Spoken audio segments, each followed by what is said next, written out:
어느 날 우울해하는 나에게 남편이 일기를 쓰라며 노트를 주었다. 검은색 가죽 표지에 두껍게 하얀 백지가 묶인 노트.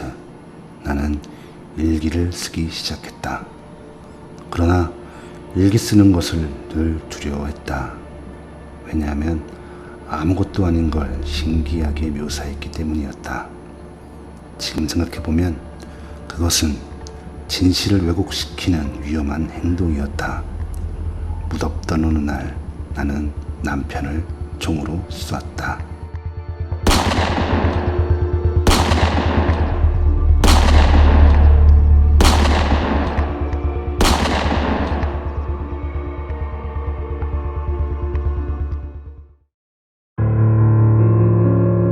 안녕하세요. 네모난 항아리입니다.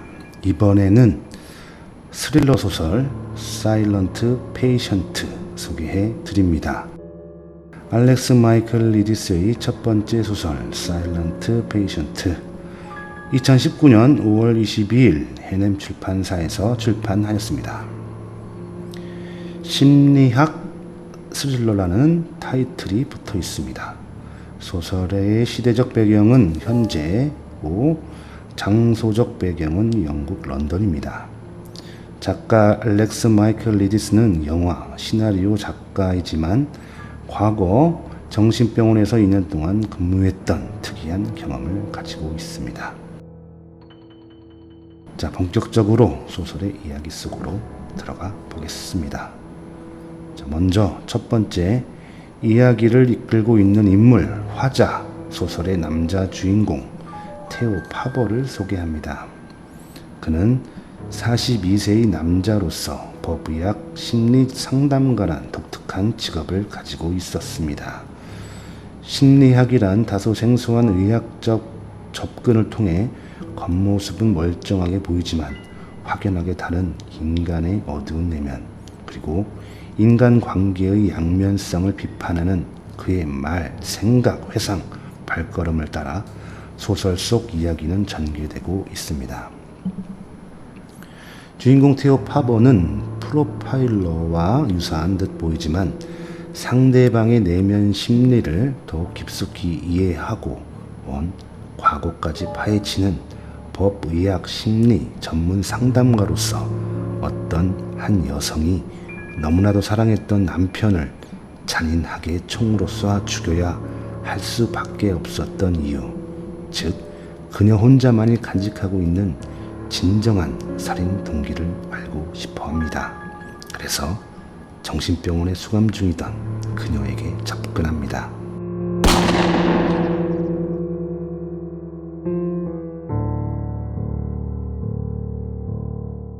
자, 이제는 방금 언급한 어떤 한 여인을 만나 보겠습니다.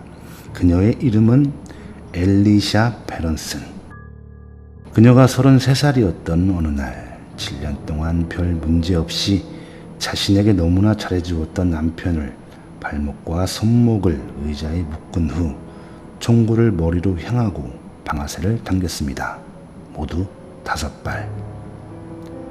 범죄 현장에서 긴급 체포된 그녀는 말을 잃어버립니다. 침묵합니다. 경찰의 질문과 치조에 살인에 대한 긍정도 부정도 하지 않습니다. 언론의 관심을 받으면서 왜 남편을 죽였는지, 정말 죽인 게 맞는지, 사건의 전말을 세상 사람들은 궁금해했지만 엘리샤 베런스는 입을 굳게 닫아버립니다. 더 사일런트, 아무 말도 하지 않습니다. 현장에서 발견된 완벽한 증거로 엘리샤 베런스는 의심의 여지가 없이 살인자로 지목되어 재판을 받게 되고, 다행히 자택에 구금된 순간 그녀는 그림을 그리기 시작합니다. 그녀는 유명 화가였습니다. 그녀가 그리기 시작한 문제의 그 그림, 엘리샤가 남편을 쏜 직후 도망가지도 않고 작업실에서 이젤과 캔버스를 앞에 두고 그림을 그리는 붓을 든 채 서 있는 자기 자신의 모습이었습니다. 엘리샤 베넌스는 음산해 보이는 자신의 모습을 담은 자화상, 그 그림의 제목을 알케스티스라고 정합니다. 알케스티스, 알케스티스, 알케스티스. 알케스티스는 그리스 신화에 나오는 비운의 여인의 이름입니다. 소설 사일런트 페이션트는 이 신화 이야기를 비중 있게 다루고 있습니다.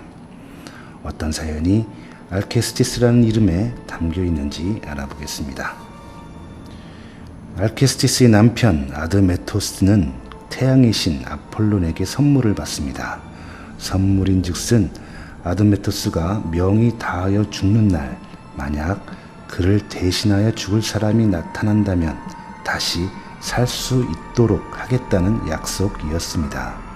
그러나 아드메토스가 막상 죽을 때가 되자 아무도 그를 대신해 죽음을 택하지 않았습니다. 그의 지인, 부모조차 아드메토스의 부탁을 거절합니다. 큰 실망으로 시름시름 죽음으로 다가가고 있었던 아드메토스에게 구세주가 나타납니다. 바로 그의 아내 알케스티스.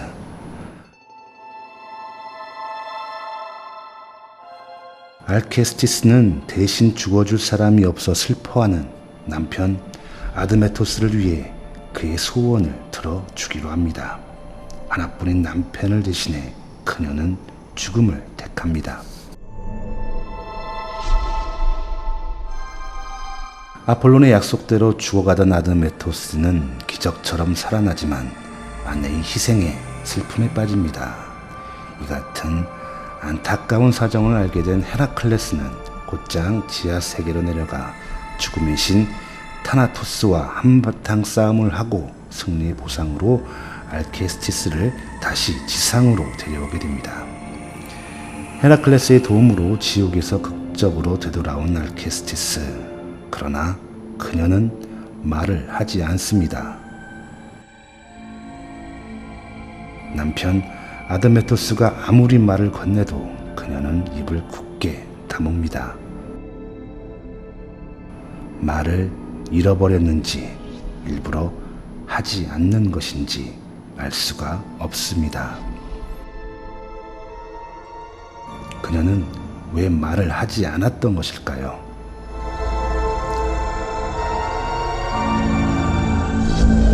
말을 잃어버린 두 여자의 만남. 남편을 대신해 죽음을 택한 그리스 신화 속 알케스티스와 남편을 총으로 쏜 엘리샤 베런슨. 침묵 속에 감춰진 두 여자의 진심, 그리고 엘리샤 베런슨의 서서히 다가가는 남자 테오 파버. 심리학 스릴러 소설 사일런트 페이션트, 침묵하는 환자.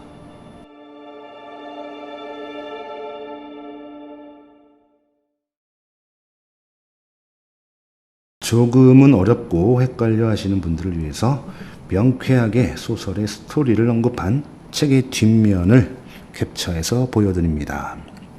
눈으로 한번 읽어보시고 그래도 이해하기 어려우시면 책을 사서 읽어보시기 바랍니다.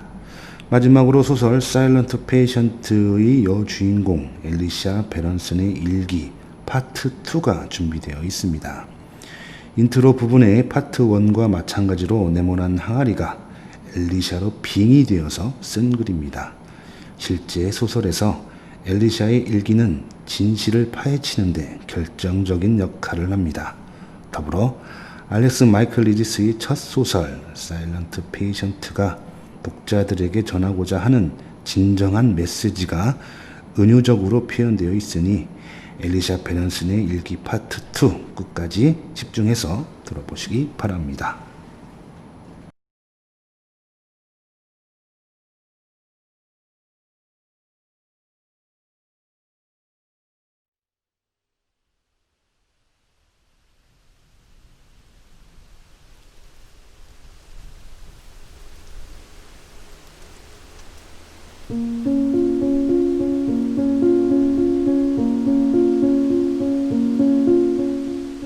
남편 덕분에 일기를 지금도 쓰고 있다. 한 7년 정도 되었나? 뭐 그런 것은 중요하지 않다. 자주 쓸 수 있는 것도 아니고 이곳 병원이라는 곳이 많은 자유가 허락되는 곳은 아니다. 최근 나에게 접근한 테오 파보라는 상담가, 남자, 왠지 낯설지가 않다. 어디서 봤지? 기억이 나지는 않는다. 침묵 속에 내가 빠져들었듯이 그 남자 테오 파보도 나에게 빠져드는 것 같다. 그의 말은 단순 명료하다. 대답하지 않을 것을 뻔히 알면서도 나에게 지속적으로 말을 걸어온다. 그런데 그의 말은 듣기에 좋다. 거추장스러운 미사 여구를 사용하지 않고 단도직입적으로 물어오기 때문이다. 가끔 내 마음을, 나의 침묵을 흔들어 놓을 때도 있다.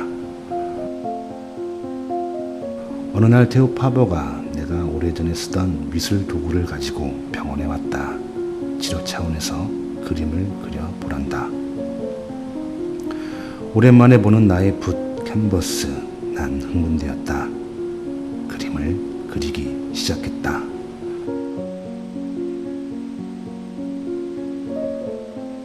완성한 후 나의 마지막일 것 같은 작품을 일기장에 적어 놓기로 한다. 큰 화재에 휩싸인 이곳 정신병원 그로브의 비상구 앞에 나와 테오 파보의 모습을 그렸다. 테오가 나를 두 팔로 안고 있는 모습. 불길이 테오 파보의 발목까지 이르렀지만 나를 꼭 안고 있는 모습.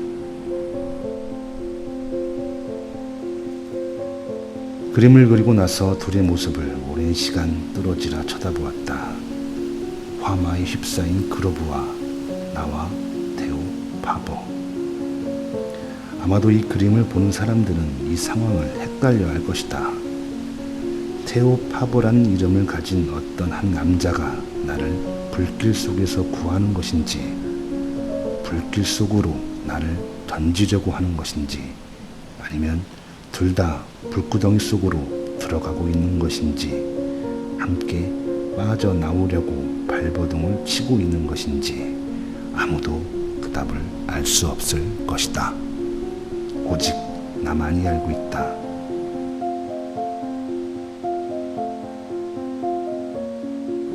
그렇지만 난 침묵할 것이다.